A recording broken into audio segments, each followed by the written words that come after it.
बिस्मिल्लाहिर्रहमानिर्रहीम। अस्सलाम वालेकुम। आज हमने पढ़ना है चैप्टर नंबर 3 का बायोडाइवर्सिटी में बाइनोमियल नोमेनक्लेचर। हमारे पास बाइनोमियल नोमेनक्लेचर में हम पहले जो साइंटिस्ट को डिस्कस करेंगे जिसका नाम है कैरोलस लीनियस। इसने ये सिस्टम को वाज़ा किया। ये साइंटिस्ट जो था ये स्विट्ज़रलैंड का रहने वाला था, स्वीडिश साइंटिस्ट था। इस साइंटिस्ट का जो अहम काम था वो ये था कि इसने जानदारों के साइंटिफिक नेम, साइंसी नाम रखने का तरीका सबसे पहले ईजाद किया। 1707 से लेकर 1778 तक इसका लाइफ स्पैन था। ये ऑब्जेक्टिव टाइप क्वेश्चन में पूछा जा सकता है, इसके MCQs बन सकते हैं हमारे पास। अगर हम इसकी डेफिनेशन की बात करें तो इसको डिफाइन हम यूँ करेंगे, it is a system, it is a system for naming of living organism. ये क्या है, हमारे पास ये सिस्टम है लिविंग ऑर्गेनिज़म्स को नेम देने का। इसको हम कहते हैं बाइनोमियल नोमेनक्लेचर।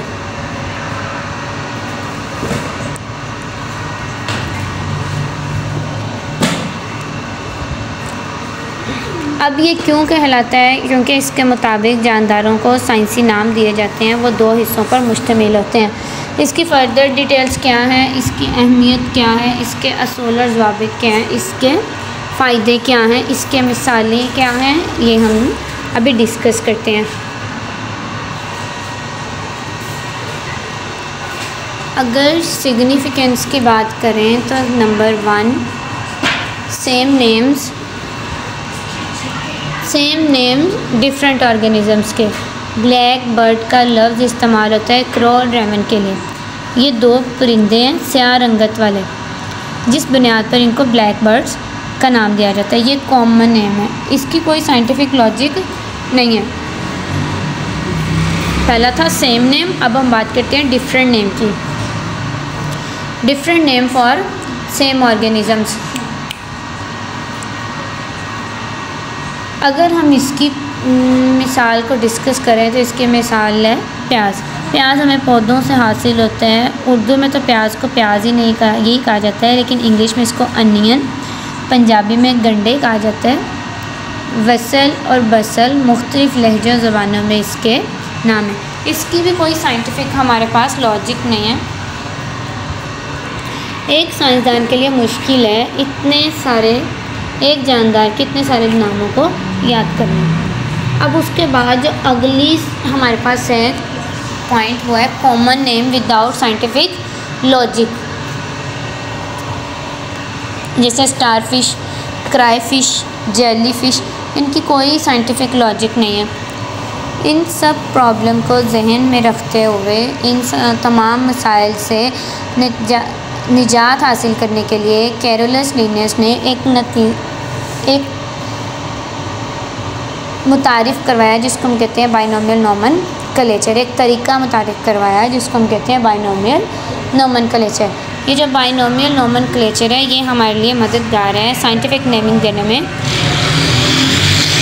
हम 2 अल्फाज से किसी भी जानदार की नेमिंग कर सकते हैं। अब हम इसके असूल वगैरह को डिस्कस करें, असूल और ज़वाबित को, तो पहले आ जाता है इटैलिक्स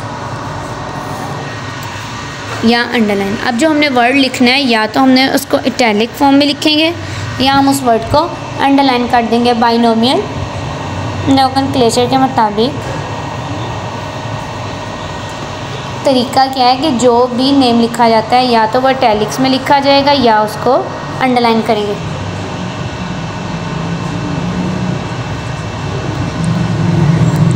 अगर हम इसको एग्जांपल से समझने की कोशिश करें तो हमारे पास जेनस जो है होमो सैपियन है।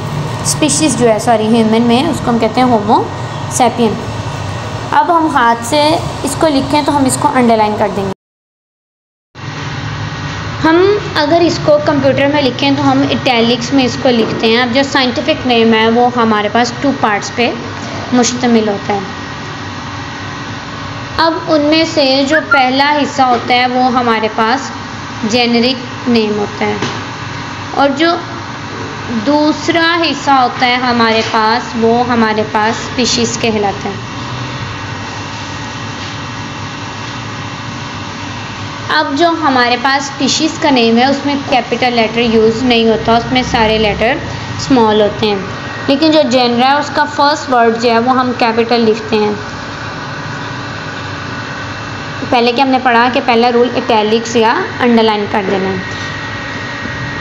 जो हमने इसमें दूसरा रूल पढ़ा उसमें हम ये कह रहे हैं, इसको हम साइंटिफिक नेम को दो पार्ट्स में डिवाइड कर देते हैं। एक हमारे पास आ जाता है जीनस का नाम और जो दूसरा हिस्सा है वो आ जाता है स्पीशीज़ का नाम। जो जीनस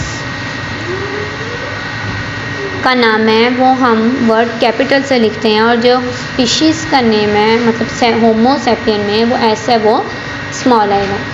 अगर हम इसके तीसरे रूल की बात करें तो इसके तीसरे रूल में वो ये कहते हैं कि अगर हम बार बार एक वर्ड यूज़ करें, अगर हम साइंटिफिक नेम को बार बार यूज़ करें, हमने एक दफ़ा लिख दिया होमो सैपियन और अब हम उसको बार बार यूज़ करें, हम डिफरेंट, अगर हम कोई आर्टिकल लिख रहे हैं, हम कुछ भी कर रहे हैं, हम कोई बता ही रहे हैं, क्वेश्चन के अंदर लिख रहे हैं, कुछ भी लिख रहे हैं, तो हम उसको क्या यूज़ कर सकते हैं, एच डॉट मतलब एच डॉट और आगे हम सैपियन लिख देंगे। ये हमारे पास तीसरा रूल है, ठीक है।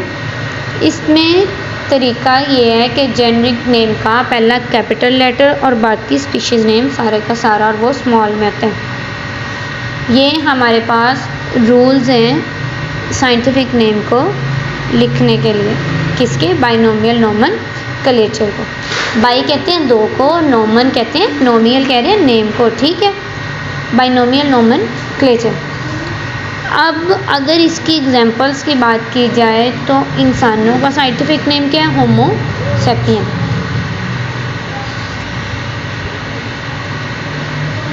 अनियन के साइंटिफिक अंडरलाइन कर देंगे हम इसको, क्योंकि हम इसको हाथ से लिख रहे हैं, कंप्यूटराइज नहीं कर रहे। इन असूलों को आपने नेम में रखना है। रूल, दूसरा रूल क्या था, जेनरिक नेम का पहला वर्ड कैपिटल बाकी स्मॉल, स्पीशीज़ नेम सारा का सारा स्मॉल।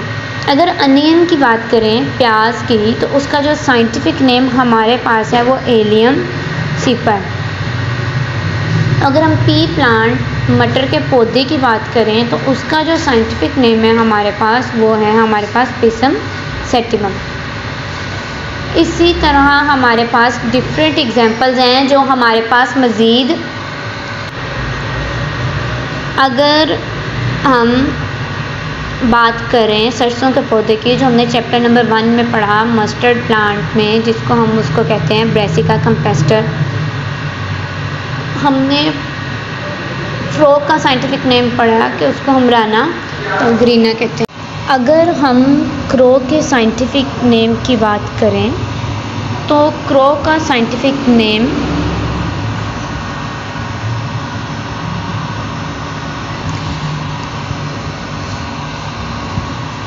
जो हमारे पास क्रो का साइंटिफिक नेम है वो है क्रोनस स्प्लेंडिस है, ठीक है। ये हमारे पास मुख्तलिफ नाम है जो हम याद कर सकते हैं। अगर हम इसके एडवांटेजेस की बात करें तो हमारे पास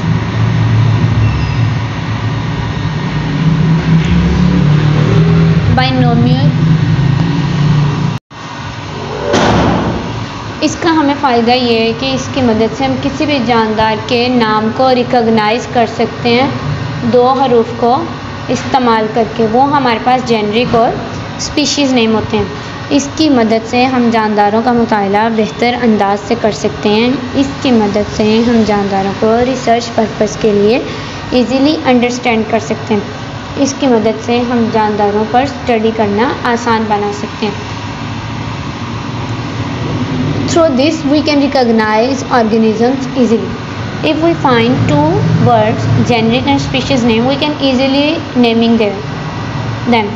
ठीक है, अगर हमें पता है दो जेनर और स्पीशीज़ के बारे में तो हम इजीली क्या करेंगे, उसको नाम दे देंगे। अब इसमें जो इंटरेस्टिंग इन्फॉर्मेशन वो सुन लीजिए। बोहिन, BUHIN, बोहिन एक साइंटिफिक का नेम है जिसने एक पौधा डिस्कवर किया, इसको कहते हैं ऑस्ट्रिच ट्री। इसकी इजाद पर इस पौधे को बोहिना साइंटिफिक नेम को बोहीनिया वेरीगेटा कहा जाता है। बाद साइंटिफिक नेमिंग के दौरान साइंसी नाम रखते हुए स्पीशीज़ और जेनेरिक नेम को साइंटिस्ट के नेम पर भी होते हैं, उसके एजाज़ पर भी होते हैं जिसने उनको आइडेंटिफाई किया। डियर स्टूडेंट्स, आज जो हमने डिस्कस किया वो है बाइनोमियल नोमेनक्लेचर को, साइंटिफिक नेमिंग को हमने डिस्कस किया, इसकी अहमियत को, फ़वाइद को, असूल ज़ाबित को और मिसालों को। ये जो एग्जांपल्स हैं ना हमारे पास MCQs में आ सकती हैं, ठीक है। सिग्निफिकेंस पूछ सकते हैं, वो रूल पूछ सकते हैं बाइनोमियल नोमेनक्लेचर का। MCQs आ सकता है कि अनियन का साइंटिफिक नेम क्या है, एज अ MCQs, ठीक है। बहुत important board point of view से भी है।